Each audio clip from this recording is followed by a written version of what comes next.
राधे राधे। ममता मिश्रा के YouTube channel पे सभी भाई बहनों को मेरा दिल से नमस्कार। आइए नवरात्र आया है, आइए बहुत अच्छा बहुत प्यारा सा देवी मैया का एक गीत सुनाते हैं। अगर गाना अच्छा लगे तो वीडियो मेरा अच्छा लगे कमेंट बॉक्स में जय माता दी जरूर लिखना। जय श्री राधे राधे। आइए सुनते हैं। मैया हमार हो पहाड़िया पे जाके बसी, अम्बे हमार हो पहाड़िया पे जाके बसी, मैया हमार हो पहाड़िया पे जाके बसी, दुर्गा हमार हो पहाड़िया पे जाके बसी।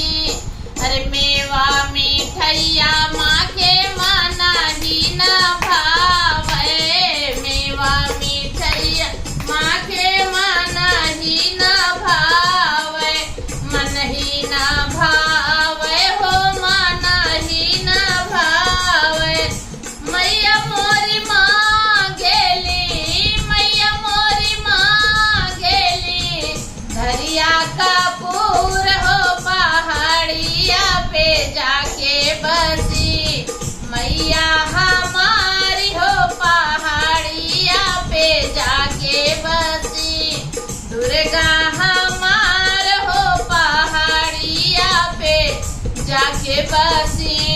अरे कोठाया टारी माँ के माना ही न भावे, कोठाया टारी माँ के माना ही न भावे, मैया मोरी माँ गेली, मैया मोरी माँ गेली, उचका पहाड़ हो पहाड़िया पे जाके बसी, अम्बे हमारी हो पहाड़िया पे जाके बसी, मैया हमारी हो पहाड़िया पे जाके बसी।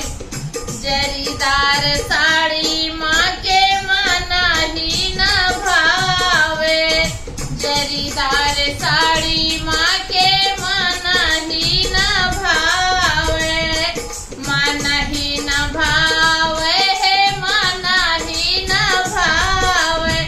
मैया मोरी माँ गेली, मैया मोरी माँ गेली, चुनरी गोटेदार हो पहाड़िया पे जाके बसी। अरे दुर्गा हमार हो पहाड़िया पे जाके बसी, मैया हमार हो पहाड़िया पे जाके बसी। अरे मोतियन के माला माँ के माना ही न भावे हो, मोतियन के